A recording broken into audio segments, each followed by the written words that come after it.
بسم اللہ الرحمن الرحیم۔ السلام علیکم۔ میں میاں منظور احمد اپنے دوستوں سے اور اپنے سننے والوں سے مخاطب ابھی ہم بات کرتے ہیں پاکستان کی معیشت۔ تو جناب میرے پیارے محترم وزیر اعظم میاں محمد شہباز شریف صاحب اور اس کی کابینہ کے جو افسران ہیں، جنہوں نے جس طریقے سے بھی رجیم چین کے ذریعے سے پیسہ بہا کے لوٹے خریدنے سے یا جس طریقے سے بھی حکومت میں آئے کہ حکومت ہم اس معیشت کو ٹھیک کریں گے، آج یہ صورتحال ہے۔ مجھے پتہ ہے، مجھے ذہن میں آ رہا ہے کہ جب تحریک انصاف نے حکومت چھوڑی تھی تو اس وقت خزانے کے اندر تقریباً 22 نہیں تو 18 نہیں تو 16 ارب ڈالر موجود تھے، اور اسی طریقے سے کچھ دوستوں کے اس کے اندر لون بھی موجود تھے، جس میں سعودیہ ہے، چائنا ہے اور دبئی وغیرہ۔ لیکن کیا وجہ ہے کہ مہنگائی آسمان پر جا رہی ہے اور ہمارے خزانے کے اندر ڈالر اتنے کم ہو گئے ہیں کہ آج ہم معیشت کو بہتر کرنے کے لیے IMF کے آگے میرے بھکاری وزیر اعظم صاحب آپ کشکول لے کے بیٹھے ہیں کہ خدا را ہمیں 1 ارب روپیہ 1 ارب ڈالر دے دیں، اور 1 ارب ڈالر کو اگر 240 سے بھی ضرب دیں تو اس کا مطلب ہے 1 ارب ڈالر کا 240 جو ہے وہ ارب روپے بنتا ہے۔ 240 ارب ہوگا یا 200 جو بھی ہے اس کو کیلکولیٹ کر لینا۔ تو میرے کہنے کا مقصد ہے کیا ہم اتنے کمزور ہو گئے؟ یہ تو میرے خیال میں جو اس ملک کے اندر بڑے بڑے فیکٹریوں کے مالک ہیں اور بڑے بڑے سیاستدان ہیں، جو کھرب پتی لوگ ہیں، یہ تو آپ ان سے بھی وصول کر سکتے۔ اتنے 1 ارب ڈالر کی بچت تو میرے خیال میں اس ملک کے اندر وہ صفدر صاحب جو ہے، ہمارے کیپٹن صفدر صاحب بڑی بڑی لمبی تقریریں کرتے ہیں، نواز شریف کی تعریفیں کرتے ہیں، کرنی چاہیے، ان کا سسرال ہے، لیکن میرے صفدر صاحب حقیقت بیان کریں۔ اگر یہ 201 ارب ڈالر کی بات ہو رہی ہے تو اگر آپ اس ملک میں اپنا پروٹوکول ختم کر دیں، سرکاری بجلی چلانے والوں کو کہیں کہ یہ معافی نہیں ہوگی، آپ پٹرول جو ہے سب کا بند کر دیں، ساری مراد ان کی بند کر دیں، جیسے ایک جوان یا ایک افسر تنخواہ لیتا ہے اور دفتر کے بعد جب وہ گھر چلا جاتا ہے تو ساری چیزیں وہ اپنی جیب سے خرچ کرتا ہے۔ تو یہ جو ہمارے مہمان اداکار اسمبلیوں میں، سینٹ میں اور بیوروکریسی میں بیٹھے ہوئے ہیں، ٹھیک ہے، کہ ان کو آپ اتنا بڑا ریلیف دیں کہ بجلی واپڈا میں بیٹھے ہوئے ہیں تو آپ ان کو بجلی فری دیں، ٹھیک ہے۔ اسی طریقے سے جو دوسرے بیٹھے ہوئے ہیں ان کو آپ پٹرول فری دیں، ان کو ٹیلی فون کی سہولت دیں، ان کو رہائش کی سہولت دیں، ان کی کنٹین کی سبسڈی کی سہولت دیں۔ یہ کس ملک میں رہتے ہیں؟ کیا دوسرے ملکوں میں یہی چلتا ہے؟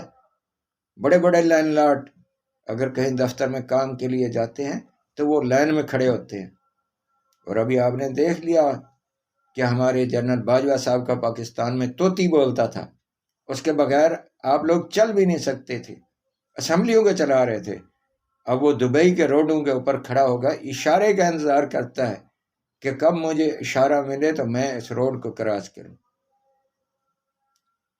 تو پاکستان کے اندر لا قانونیت ہے اور دوسرے ملکوں کے اندر جا کر آپ قانون کا احترام کرتے ہیں۔ تو جو آپ باہر کے قانون کا آپ احترام کرتے ہیں تو پاکستان کے اندر آپ کو قانون کا احترام کرتے ہوئے کیا موت پڑتی ہے؟ کیا آپ خود اور آپ کے انڈر کمانڈ جب ایک صدر یا وزیر اعظم یا ایک جرنیل اس قانون کی پاسداری کرے گا تو پھر میرے جیسے کی جرت نہیں پڑتی کہ وہ کہیں بھی قانون کو توڑ سکے؟ تو آج آپ 1 ارب ڈالر کے لیے ہاتھ پھیلا رہے ہیں، منتیں کر رہے ہیں کہ ہمیں 1 ارب ڈالر جو ہے وہ دے دیں، جس کے پیچھے آج کی تازہ خبر کے مطابق آپ نے تقریباً 12 روپے بجلی مہنگی کر دی اور پٹرول بھی آپ مہنگا کرنے جا رہے ہیں۔ اور پھر جو مہنگا کرنے جا رہے ہیں، آپ نے پٹرول سستے ریٹ پہ لیا ہے اور آپ مہنگا کر کے وہ جو بینیفٹ یا ٹیکس ہیں وہ کس کھاتے میں ڈال رہے ہیں؟